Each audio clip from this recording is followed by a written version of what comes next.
Coalitions and allies provide vital support on any issue. When we first investigated the 2009 anti-homosexuality bill in Uganda, we witnessed how pressure from an international community had contributed to this bill stalling. Embassies in Uganda began speaking up publicly against the bill. The U.S. ambassador started speaking publicly on the record. Tonight on In the Life, renewed efforts to educate and raise awareness on the status of the Ugandan bill. And later, the work of Reverend Dr. Welton Gaddy, an ally for LGBT faith inclusion. We sort of see Jerry Falwell, but then he starts to talk, and it's a whole new world.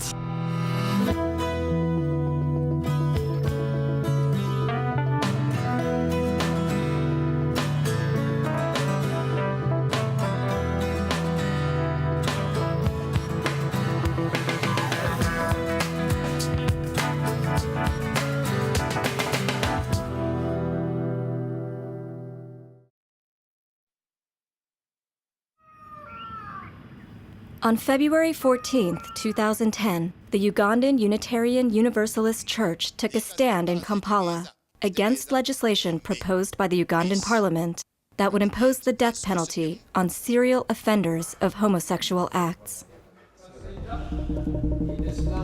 3 days later, Pastor Martin Sempa held a demonstration supporting the 2009 Anti-Homosexuality Act. So we are going to pray for Honorable Bahati for 3 minutes. And then after that, we are going to take another 3 minutes just to weep together for the children and the people of Africa and the rest of the world. That God will redeem us from this evil of Sodom. You cannot separate Christianity, like in Uganda, with politics, because they're almost the same. Deliver us from evil. Deliver us from Sodom. There's no separation between church and state. The important thing to remember about what's going on in Uganda is all these right-wing fundamentalists in America that have been trying so hard to pass their agenda and persecute us here, they haven't been able to. So they're exporting this agenda overseas.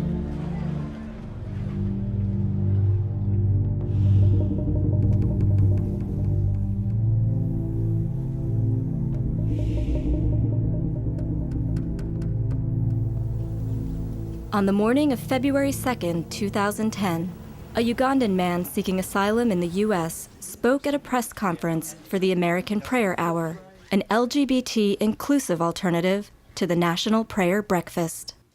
I feel so uncomfortable when I stand here before such good people, great people, and hide myself, hide my face, hide my identity. It hurts. I'm Moses, I'm a Ugandan. I am gay and... So I have actually a lot of fear. Fear, of course, for my life, and fear of exposure. 2 days later, government officials from around the world attended the National Prayer Breakfast, organized by the Fellowship Foundation. Each year at the National Prayer Breakfast, all these politicians, the president, senators, members of Congress, world leaders, business leaders, they go to the National Prayer Breakfast. They think it's some benign event.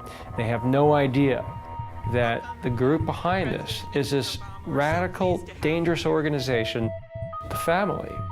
For too long, the American people have been in the dark about the Fellowship Foundation, more commonly known in Washington as the family. The family is the oldest and arguably most influential Christian conservative organization in Washington, and one of the very few that's really international. I lived with the group for about a month, and then after that spent literally years researching it in archives and interviewing people and trying to sort of put together the whole history and chronology of this organization. The family is not typical of American evangelism. It's a very elite group. It's a network. Its primary focus appears to be foreign policy.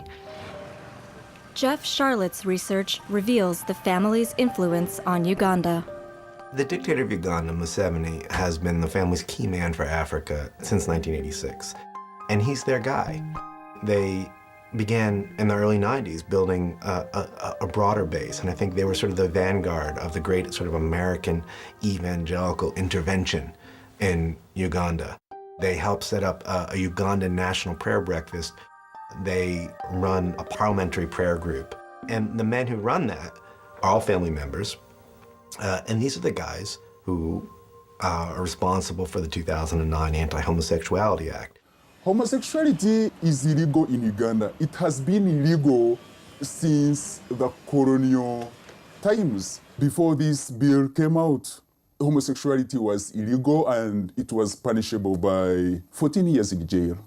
If this bill were actually to become law in Uganda, consensual conduct would be subjected to life imprisonment with the possibility of the death penalty for certain homosexual acts or repeat offending acts.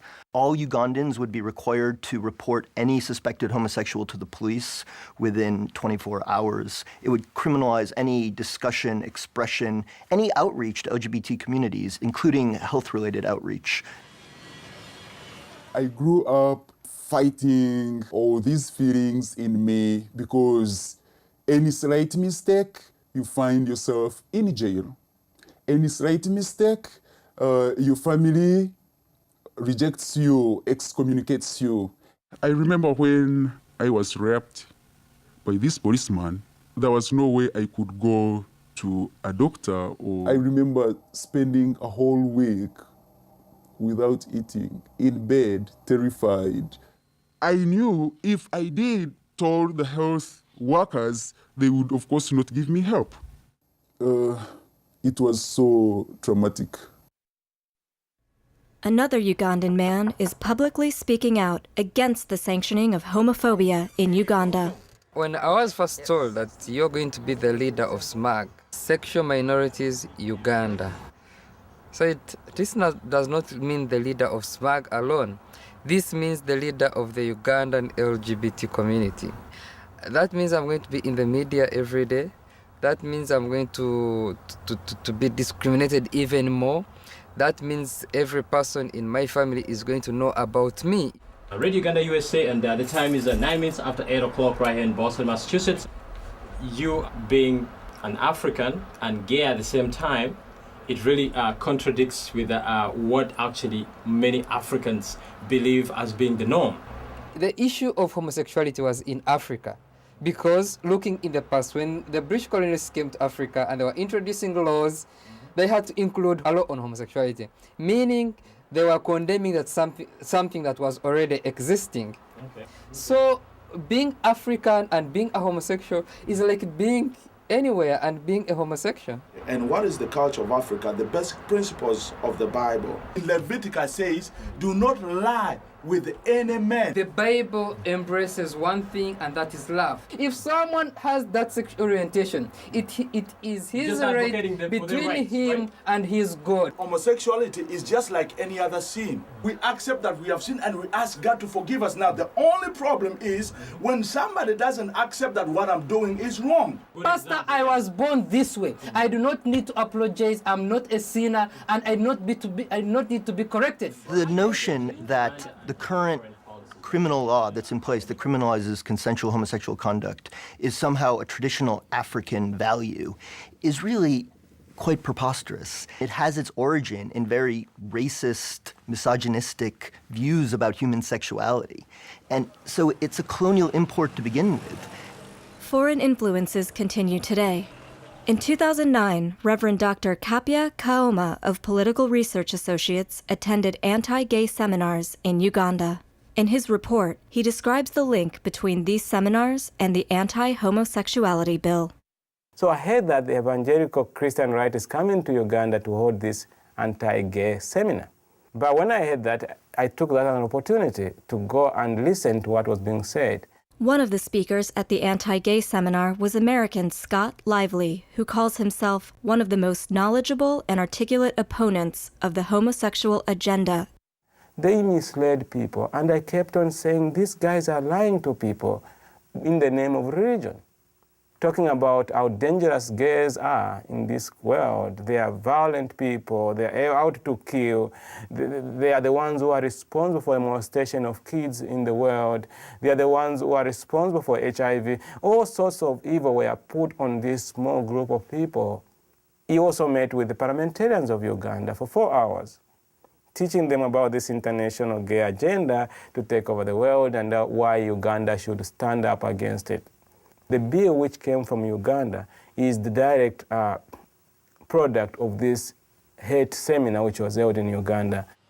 For us, we always thought people from America, people from Europe, people from the West are kind of liberal and very more understanding to the issues of sexuality and sexual rights. But then I was very surprised when Reverend Kapia Kawoma told me these people are actually here to condemn homosexuality and say it is really not acceptable. This is what has made me question, what is the agenda of my brothers and sisters in the evangelical movement when it comes to Africa? Do they really care what happens to other people's lives? No. I don't think they do. They are interested in using Africa for their own political gain. Senator Jim Inhofe of Oklahoma, longtime family member, and one of the very few that's extremely candid about what he does with them.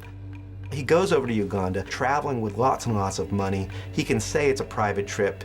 You're a U.S. senator. When you go to a foreign country, our embassy meets you there. It's not a private trip. You're a representative of the most powerful nation on the earth, and you say you hate gay people, and you say you have money to share. And here's a really, truly beleaguered, desperately poor nation. It's pretty conservative anyways. They're gonna go along with that.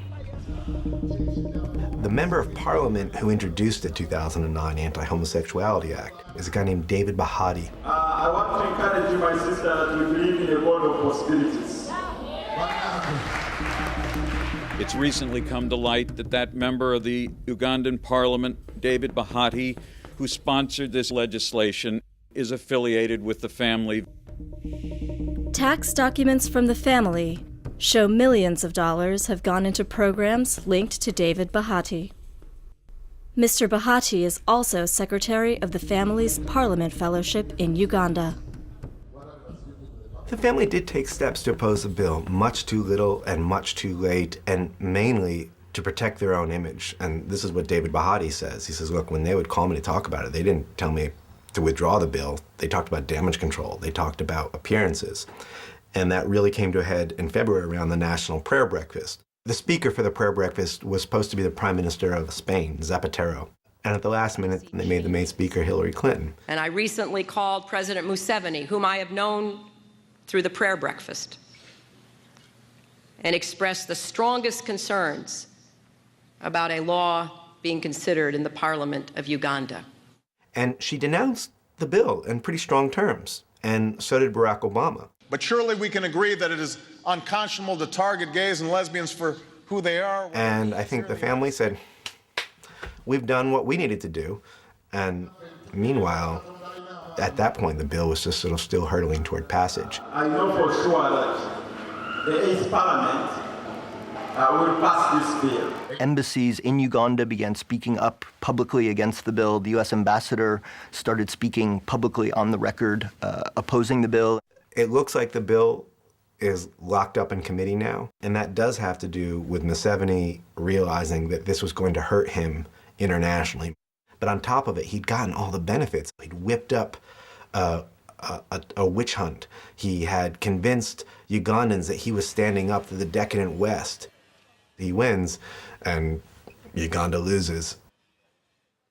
It hurts me that I can't go back to my country, but I think I need to be happy. I think I need to be happy. I need to start a new life altogether.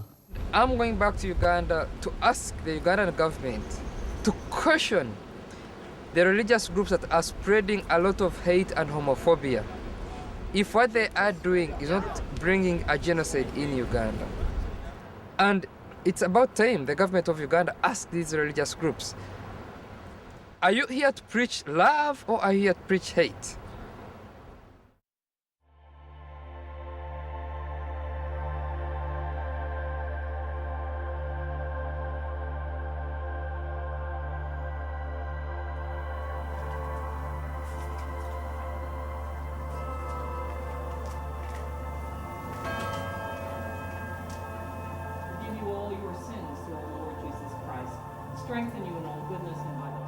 servant with your saints. David was a mentor, David was a teacher, David was a brother. On January 26, 2011, outspoken LGBT activist David Kato was murdered in Uganda. He was beaten to death with a hammer in his home. Kato was a close friend and associate of Frank Mugisha. I kept on hoping it might be wrong, it might be a mix-up or something. But after they told me it's him, I started thinking now and looking back, how did it happen? What are the things that David was telling me that could have caused this? Just weeks before his death, Kato led a successful lawsuit against the Ugandan newspaper known as Rolling Stone, which had published the names and photos of homosexuals, along with the caption, "Hang them." We had just won the Rolling Stone case, Rolling Stone Uganda, where the Rolling Stone was outing people and calling for people to be killed, gay people to be killed in Uganda. My name was there. David's picture was on the front page.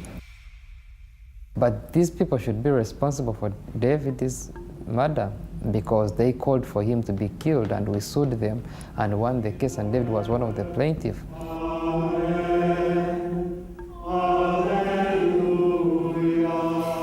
David lived his life and he did what God wanted him to do, to fight for people's freedom. He died a horrible death, but he was buried with dignity instead of bigotry. David was buried with dignity. My name is Moses and I am from Uganda. In July 2010, 5 months after first speaking out at the National Prayer Hour, Moses revealed his identity. I did not basically do it for my own sake. No, it was to help other people who are like me, who are living in bondage, as I might call it. He temporarily moved to San Francisco to pursue his asylum case. So when I came here and went to the Castro and looked at the flags everywhere in the area, I felt like, wow, people can be free. I mean, to this extent. I mean, they can do whatever they want to do and no one cares. I think it was so amazing, but again, shocking. Because how in the world can you have all these flags? I mean, instead of maybe the US flag or the state's flag, but having a rainbow flag flying over. I mean, this was something that shocked me.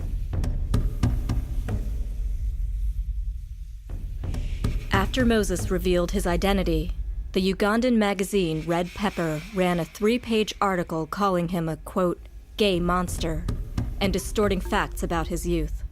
Red Pepper also published a photo of his family. Moses' case for asylum is still pending. Through telling my story, it has called people's attention, and many people just want to find out who this Moses is and what the story is all about, and if it's, what he's talking about is actually true, and it has compelled, some people to go to Uganda and find out what is exactly taking place there. The situation for other LGBT Ugandans remains critical. A gay person said in Uganda, I cannot stand 200 meters near Frank because I fear I could get in the media any minute or I could get arrested. The 2009 anti-homosexuality bill is still pending in Uganda's parliament. Its supporters are also incorporating language from the original bill into new bills for consideration. Every new day I get a different feeling. Today I woke up with a feeling that the law could be passed. Anti-gay legislators are using other legislations to criminalize homosexuality. For example, there is a bill that is coming up, which is in cabinet. It's called the anti-pornography bill. They have totally smuggled the anti-homosexuality bill and placed it in there. On December 13, 2010, Frank Mugisha was joined by the UN Coalition of Faith to deliver his message to keep international pressure against the bill. I mean, every person listens to America. So support the progressive movements in Africa so that they can also have a stand. They can have moral support, speak out, go and visit them, go and give them moral support, be with them when they are facing all these challenges in Africa. As of the date of this broadcast, Frank Mugisha is back in Uganda.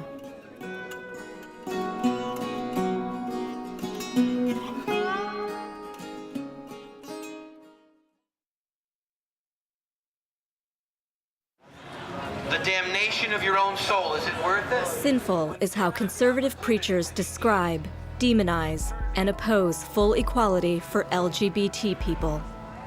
Yet progressive religious leaders provide a counterweight, preaching full LGBT inclusion to their congregations. Next, we feature Reverend Dr. Welton Gaddy, who put his career on the line, writing a paper that looks to the U.S. Constitution to make the case for equality.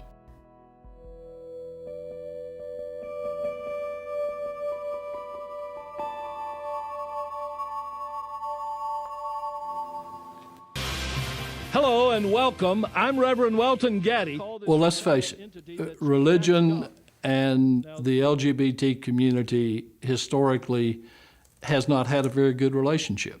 Joining us now is Reverend Dr. Welton Gaddy. He is a Baptist minister in Monroe, Louisiana, and full disclosure, he's my friend. When we look at Welton, we sort of see Jerry Falwell, but then he starts to talk, and it's a whole new world. National Day of Prayer had been hijacked by right-wing extremists. He's saying the exact opposite of what Falwell ever said in terms of the importance of the separation between church and state and in terms of tolerance and respect for diversity. And that's powerful. Welcome, everyone, to State of Belief is a radio program sponsored by the Interfaith Alliance. I've been at the Interfaith Alliance now going on almost 12 years. Interfaith Alliance is an organization that reflects the diversity of religion in this nation and advocates for religious freedom and works against the manipulation of religion by politics, but also the manipulation of politics by religion. When Welton did the Interfaith Alliance paper on same-sex marriage, he subtitled it A Call to Quiet Conversations and Public Debates. Welton's point is that religion and the state must be separate, both for the health of the government and for the health of religion. To oversimplify grossly, one, it had to do with the nature of marriage, which in the United States is a legal issue, not a religious issue. And it had to do with whether or not religious institutions have the right to either deny marriage to someone or engage in facilitating marriage because of the faith tradition. One of the points that Welton makes, and I think it's powerful coming from a minister, is that he says that, listen, every religious faith has its own ideas about marriage. Every religious faith also has its own ideas about divorce. The government grants divorces given the circumstances of a particular relationship. And the government does not try to please any religious institutions in the decision it makes about divorces. Right now, there are a lot of religious traditions that say that divorce is totally verboten, but we go to the government to get divorced. We don't go to the church to get divorced in the same way. And that sort of point, sort of calling us out on our principles about how we let religion and government handle different issues because they're good at handling different issues for the way we get along as a society and a country, I think is basic and interesting. And so that's why fine to have a discussion about the Bible, but when we're dealing with a legal matter, whether it's same-gender marriage or many of the other issues that are controversial in our nation, let's start with the Constitution, which is the same document that gives us the religious freedom to say yes or no as religious people.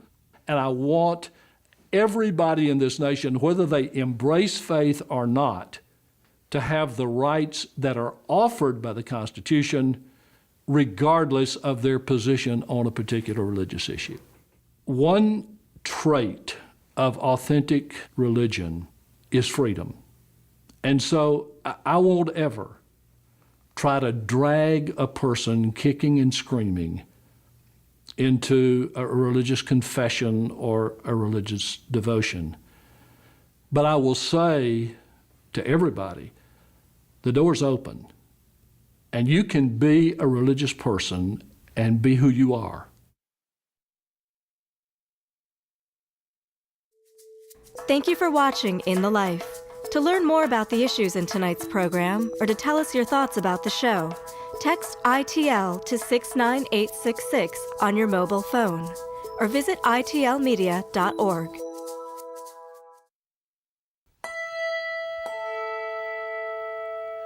To the gates of paradise, lead your child home. To your mercy seat, lead your child home. To the kingdom of heaven, lead your child home.